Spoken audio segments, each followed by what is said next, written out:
Most people think that prepping means bombs dropping and bunkers and tinfoil hats and even stockpiling a whole lot of toilet paper, right? But the truth is, real preparedness is just smart living. It becomes a way of life.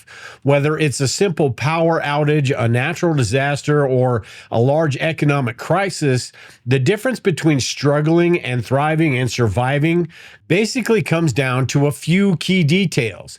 Today, I'm going to be breaking down the prepping supplies and the best practices that are actually worth your time and money, the ones you'll be kicking yourself for not having when you need them the most. Over the years, I've spent a whole lot of time and money that I didn't need to just learning. So hopefully this will help you today avoid those mistakes. And that sort of leads me to my first one, and that is preparing for all disasters, not just the big one. There are disasters that happen all the time that are more likely to affect us than the big ones like the nuclear war or EMPs, supervolcanoes, things like that. The disaster scenarios that are more likely are the ones that we should be focusing on first and build out a well-rounded preparedness plan.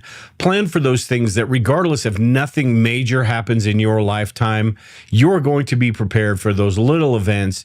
Even if it's just a road bump in life, you can handle that much better if you have your food storage, your water storage. So as you are going through your preparedness journey, make sure you are thinking about those everyday disasters, the personal doomsdays, the natural disasters, the things that are going to be more likely to affect you than an asteroid falling from the sky, a supervolcano, a nuclear war, something like that. Next, I have water storage and cleaning. And this isn't brain surgery. Water storage is really not that hard. The hard part comes in with the amount that you need to store depending on how long you are preparing for. If you are preparing for 6 months, that's a whole lot of water to have stored in your house. And depending on your living conditions, that makes it even harder to do. But as you look back, water storage, I think for most of us are going to regret not doing a little bit more to solve that problem. Yes, if you have water storage in your house, you store it somewhere and it basically sits there. It could sit there for years and years without ever being used. But when that time comes and you need that, that is the most important survival supply or most important part of your preps that you're going to need. So it really is important to focus on water, whether that is water storage, whether that is, a well, a stream by your house, your geographic location, whatever it is you need to do, think about those things because water is something that we don't give a second thought to these days because just like turning on the lights, you turn on the faucet and it's always running. So we don't ever think about it. But what happens when it's not? So water is one of those things. If you don't have a lot stored now, maybe look into your different alternatives because you don't want to be looking back going, man, I wish I would have figured out this situation or thought about this situation a little bit more. The next one I have is long-term food storage. And this isn't the pantry foods, the foods that last 2 or 3 years. I'm talking foods that last a decade or longer. And while a lot of people don't include this and a lot of people don't plan on, preparing over a year, 2 years, 3 years, having this long-term food is a benefit, even if you're preparing for the short term, because the shelf life on these foods are so long that even if it is sitting in your pantry for a year, you've still got that decade plus on those foods. Whereas you've got your pantry foods, and yes, they will, they're good for 1 year to 2 years. But if those are sitting on your shelf for a year and a half before something happens, then you're only down to 6 months and possibly some even expired. So the longer the shelf life on something, the bigger window you have as far as being ready for a disaster situation, because we don't get to pick when it's going to happen. And there's only so much we can do as far as inventory and rotation and making sure we're using those foods. So I think the longer term foods, whether you're talking about the prepackaged foods or you're talking about DIY buckets, however you do that, or canning, those are going to be something that you look back and think, wow, I wish I would have spent a little bit more time on those. Next, I have household tools. And this is something over the years I've collected. You buy this for, you may only need it for one certain thing, but you put it in the toolbox.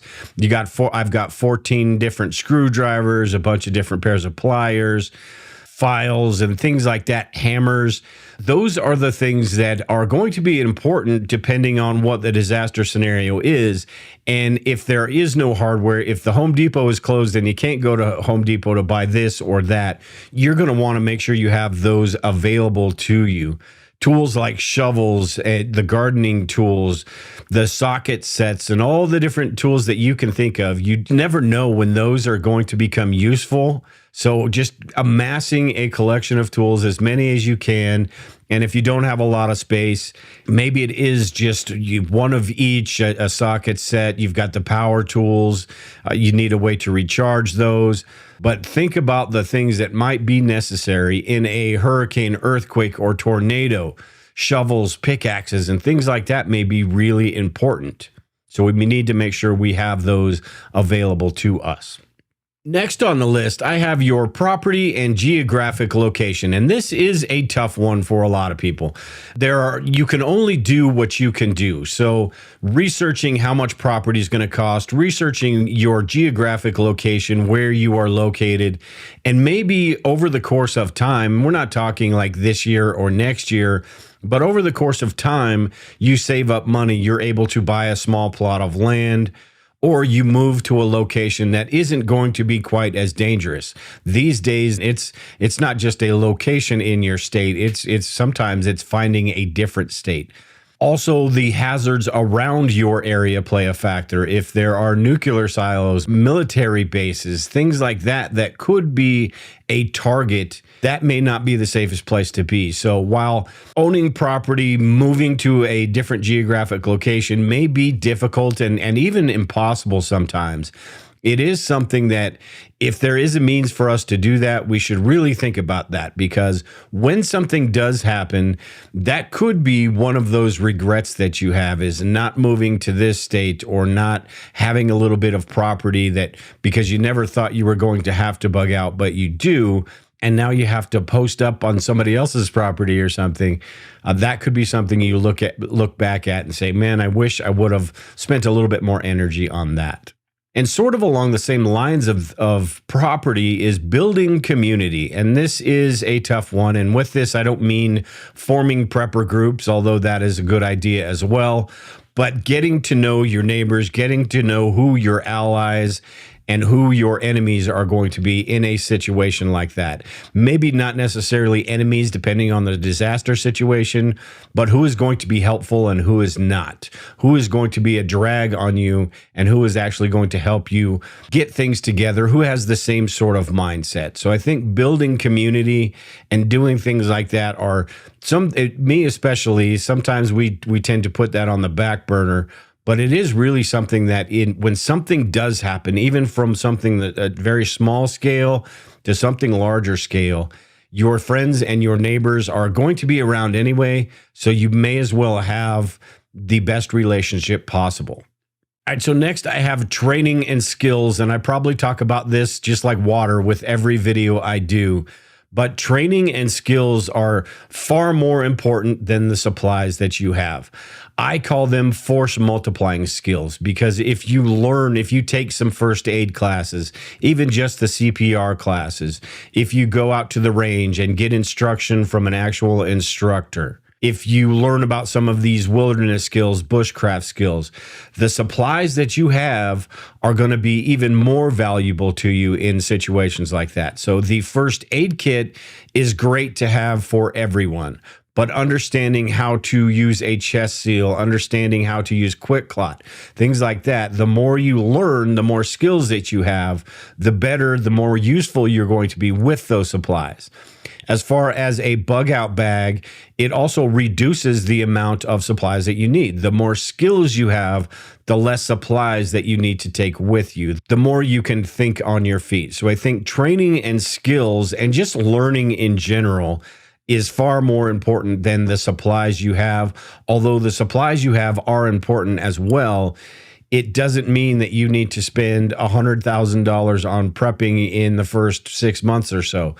you can spend the 6 months learning about things, taking classes, and become far more prepared than a person that's got a year or two's worth of food storage and thinks they are ready for the apocalypse. And training and skills also go into learning about the reality of some of these disaster situations and not falling for a lot of the doom porn. Understand how something's going to unfold. This is not Hollywood. This is real life, and understand what might happen in that situation. So learn about those, learn about everything else that you possibly can. The more you learn, the better your preparedness plan is going to be. And I mentioned not having to spend a whole bunch of money on preparedness up front, and that sort of leads to the next one, which is getting out of debt.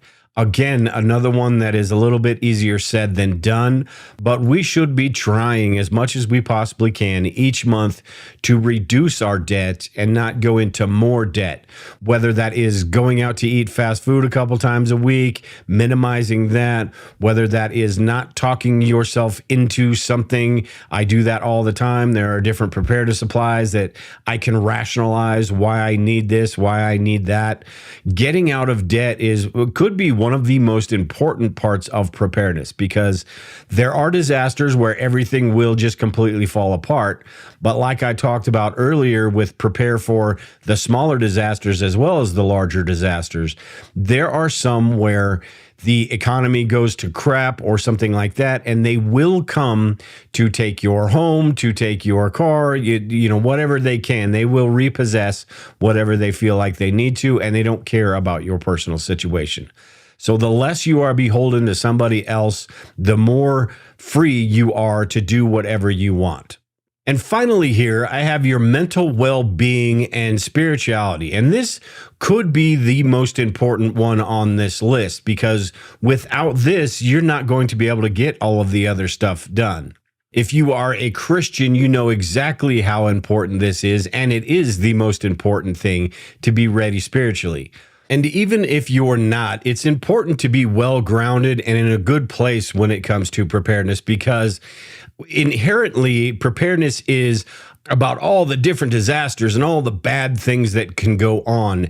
And if we allow it to consume us, we can turn into what a lot of people think preppers are. These people that are scared, hiding in their bunkers, afraid to talk to people, and just hoarding supplies and waiting for the end of the world.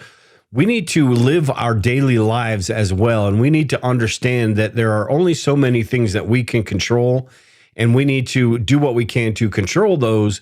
But the other things we sort of need to let go a little bit of. We need to live our daily lives. And if we are consumed by all this fear, this anger, this doom porn, like I talked about earlier, we're not going to live a happy and productive life. And if we're not happy and productive, we're not going to do as good of a job when it comes to preparedness. So the spirituality, the mental well-being, these are things I think as preppers, especially when you first get into preparedness, you're consumed by all the doom porn and the fear and all that, but we can't allow that to consume us. We need to live our regular lives and understand that there are things that are going to happen around us regardless what we do.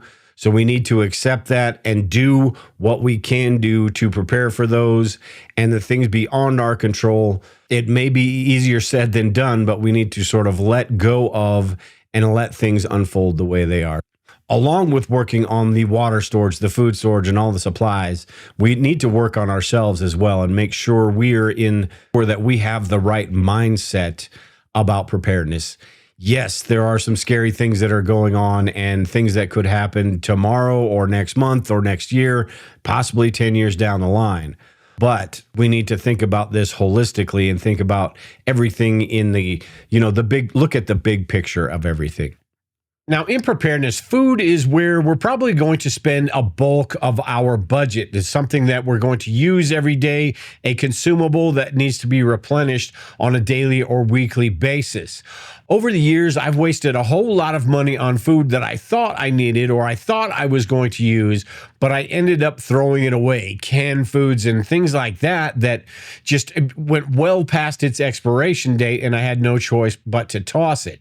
If that is you, you might want to check out this video right here that goes over forever foods, that I call them, foods that will last a really, really long time, and you don't have to worry about them too much, because it could be 20 or 30 years before you even have to think about whether they are expired or not.